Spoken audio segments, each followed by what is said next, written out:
Hey guys, John here from Bring the SEO. Today I want to talk about pricing, SEO pricing, how to go about pricing for SEO campaigns. This was a question that came up recently in one of the SEO communities that I'm a part of. And I can't remember exactly how this person worded their question, but it was something along the lines of, I've just picked up a new client. I've had a quick look over their site. What's the best way to price this?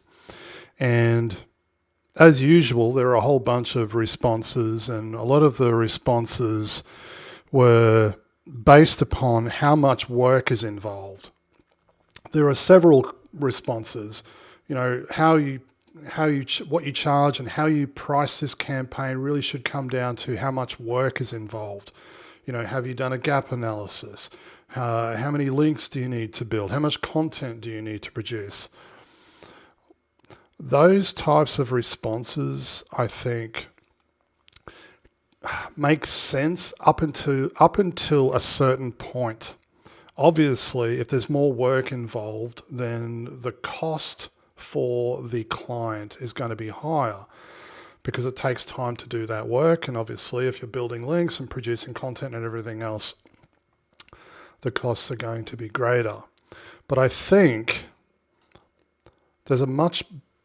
you need to think about this, and this is why I chose to shoot this video, right? This is something that you need to really stop and think about, because if you're not careful, you can make the mistake of simply thinking about how much work is involved or how much work you might think is involved and make your decision based upon that and that alone. Now, I've scribbled down my usual list of notes here that I want to share with you, just to give you something to think about when you picked up a new client and you're thinking, okay, shit, there seems to be a lot of work here. This looks like a big project. Maybe we're going to look at changing our rates or pricing it higher because it's more competitive or for whatever reason. There's a couple of things that I want to share with you to make you a bit more aware of, I think, how best to think about this question. Firstly, it depends upon how much work is involved. I'm not going to say that's not true. It certainly is, but it shouldn't be the only reason. Something that I want to touch on here, and I think this is incredibly important. I think it has less to do with how much work is involved and more to do with how much expertise you bring to the project. When I was taking my notes here, when I was scribbling down my notes, it reminded me of a video over at The Future that I saw some time ago. I can't remember his name. I think it's Chris. And he said, should you earn more or less? So we're talking about our hourly rates or something. But it reminded me of that video. But I want to repeat that point. I think it should be more about I think it should be more about the expertise that you bring to the campaign and not so much about simply how much work might be involved. Now, hear me out. I want to share a story with you real quick. And this is something that happened when I was working with a client several years ago. He came to me and he said, John, listen, we've worked with about a dozen different SEO agencies now. Nothing has worked. We've wasted probably $50,000. We're extremely frustrated. Can you help?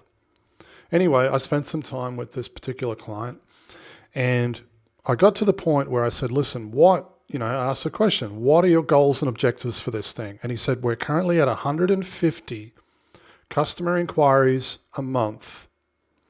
We want to double that. We want to get to at least 300 within the next 6 months.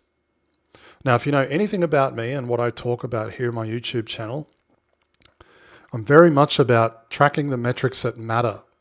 Customer inquiries, sales, conversions, in other words, revenue-focused SEO. So having this discussion with this particular client was great because it was a perfect fit for the way in which I do SEO. Now, just to repeat it, they were currently at 150 customer inquiries a month. They wanted to get to 300. Now, I could have spent at least 12 months mucking around doing the things that probably all of these other SEO agencies had most likely done, building links, creating more content, and doing all of these things. And maybe after 12 months, I would have brought in an extra 50 inquiries and maybe got them to 200. I didn't do that. I took a look at the website and I knew immediately this thing isn't built with conversions in mind.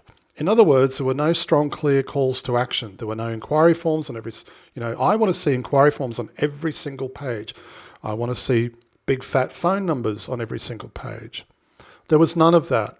It was really difficult to try and figure out how to submit an inquiry.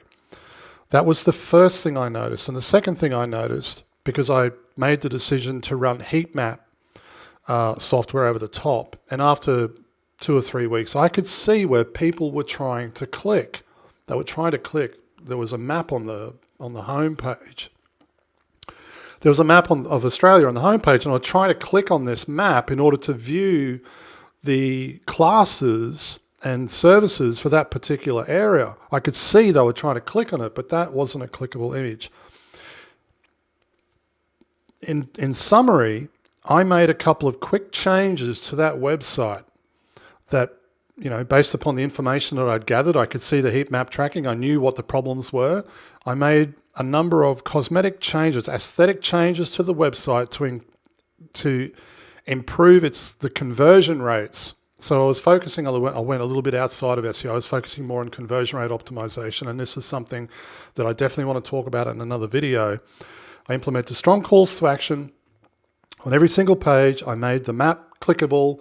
I made sure that I pointed people in the right directions. And that site, without building links, without producing any more content, without doing any on-page, went from 150 customer inquiries a month to 400.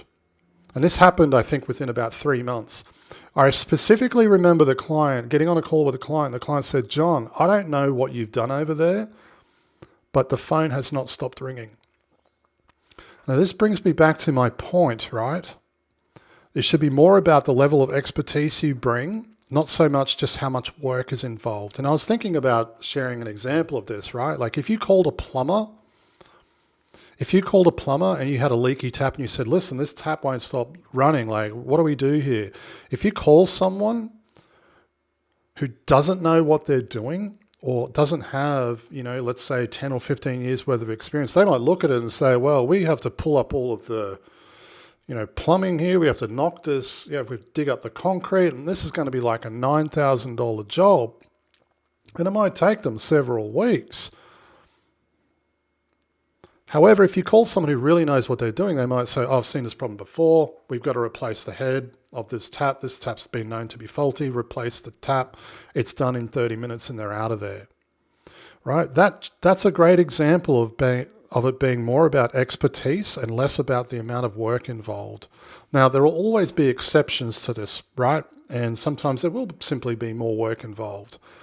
But that change, that story that I just shared with you where I changed something on site, that took me, I think I had my web guy do it. That took us about half a day to make those changes. And it reminded me again of something that Chris said from the future. He said something like, and I've scribbled down my notes here. I said, and I could be wrong with the way in which I'm wording this. Should I charge less and potentially be penalized financially for having a greater level of expertise?